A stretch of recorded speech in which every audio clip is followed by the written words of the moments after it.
What to do if you failed your F1 visa interview.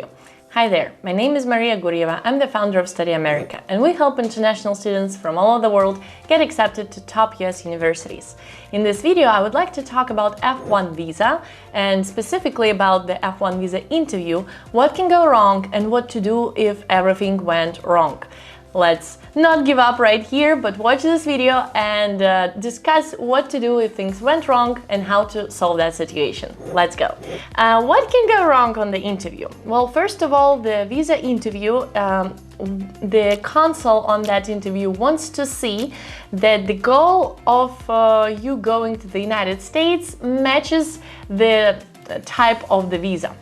So if you're applying for an F1 visa, which is a student visa, you have to prove that you're really going to the United States to study. Normally, when you have an admission letter from a university and you have all these documents that they sent you, and this university is, well, a good university, a good four-year college, then you shouldn't have many problems. You kind of have all this proof on your hands already, and it's and a little bit easier to prove that you're really going to the United States to study than, for example, to prove that you're only going to the United States for tourist purposes, applying for a tourist visa. They might be more suspicious here. They might be a little bit less suspicious on the student visa, interview, because you have all those documents and they prove that you did a big journey to come to this point. And when you have this letter from the university and this a good program and you dreamed about this program and you have your finances covered, then it's not that hard to prove that your goal is matching the type of the visa. However, they might get suspicious, and normally all these things going wrong connected to them getting suspicious about something. What can they get suspicious about? For example, you apply to a university that has a bad reputation, and those universities do exist. Those universities, colleges, I would say, that are just there to have all those international students deal with their visa stuff and actually have the opportunity to come to the United States and stay there. They normally provide cheap courses, and a lot of international students, immigrants who want to become immigrants, they use those colleges to apply for a student visa. So if they see some kind of bad school in your application, they might get suspicious that your goal is not matching the type of the visa, that you have immigrant intent. However, if you applied for a four-year college, a nice university, or for a master's program, a PhD program, a bachelor's program, then there is a little chance that they will get suspicious here. But this is one of the reasons. Another reason they might get suspicious is if you say something wrong, like you start saying how much you want to immigrate to the United States. Of course, we don't say anything stupid. And also, they might be suspicious because your financial information does not match. For example, you cannot answer the questions how you're going to afford it, how you're going to pay for it. For example, you didn't bring enough documents that prove that you have the financial means to pay for that education. You didn't bring the bank statement that has the balance that matches what you need to pay for that education. You don't know how you're going to be paying. Also, for example, the financial aid that is provided is limited and you don't have the other amount that covers the full cost. Or sometimes people just bring the financial aid letter, show that their full cost of attendance is covered, and then it's just another way to show that you can cover those finances. So you can bring your bank statement that covers the difference, or you can bring the financial aid letter that takes the full cost. And everything in between has to be covered fully.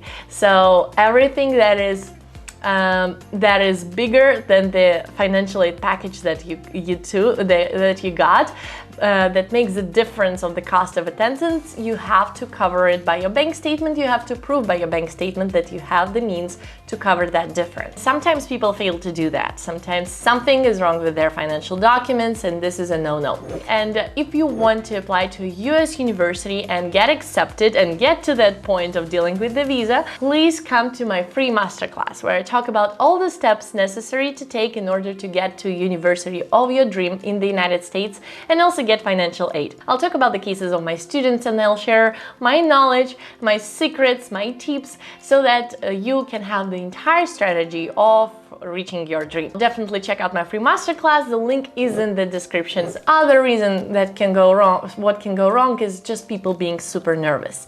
And of course, the people working in the embassy know that people are nervous. Of course, it's a nervous event, and so they're okay with you being nervous. They try to calm you down most oftenly, and they try to tell you that everything is all right at the beginning of the interview, and they expect you to be nervous, and it's all right. But, you know, people are different, and some people get really stressed and really nervous, and then they fail their interview because of the stress that they're having at that moment. So that is why sometimes it's also a good idea to calm down, have that experience, and take your conclusions from that experience and come again. Well, this is definitely the thing that you need to do once you are denied a visa. Once you're denied a visa, you need to apply again. You need to fight for your dream. So you can apply for a visa the next day. It's totally fine. You don't need to wait anything. And of course, before you go to the second interview, you need to take conclusions. You need to make conclusions from what happened. You need to analyze everything that happened and think of what went wrong and how you can solve it. If you didn't have enough financial documents, you take those financial documents and you gather them and you bring them. If you think that the consular wasn't sure about your intents and if your goal is matching the goal of the type of the visa, then you need to practice your answers and actually get that confidence that you can share with the consular. If you got really stressed, analyze that as well. Analyze what made you stressed. And of course, the second try probably should be easier for you if you get stressed on the first try, because this is the first try and now you're all prepared and all experienced. Of course, a very important thing is to analyze your mistakes, take conclusions, and change your behavior or change what you are bringing to the interview next time. And then maybe you need to practice some answers, maybe you need to consult somebody, maybe you need to gather more documents. You do all of that. And then you come to the interview again. And actually there's no limit of how often you can come to the interview. You just need to pay and apply again. But you can come as often as you want. And there are a lot of cases when students didn't get student visas on the first try, and then they came again next week and they got the visa. I had a lot of students like that. So this is definitely not the end of the world, and this is not the final decision. You need to fight for the final decision that satisfies you. And in order to do that, just do practice. Do practice, do prepare better, and never give up. Just do it again. Also, on the interview, you can ask the consular what was the reason for the denial. Sometimes they answer, sometimes they do not answer, but there is a big chance that they will tell you. And you can also take that information to your information. It's important to know that and also analyze it and make changes. One of the things you definitely do not do on the interview, well, you do show that you do not have an immigrant intent, because you're applying for a non-immigrant visa, and it's important. Also, if something goes wrong, you stay polite. You definitely stay polite. You don't make any scenes. If you're denied a visa, you take it like a strong person. You do not make a scene. You politely ask what was the reasons, why, that's okay, but you stay calm. Also, during the interview, if you're asked questions, you answer the questions either yes or no, if it's a yes or no question, or if it's not a yes or no question, you answer it pretty shortly. Do not tell them the whole story. Do not try to dive them into all the details, explain the whole thing. Just answer the specific question. This is what you're expected to do, and this is what you should do.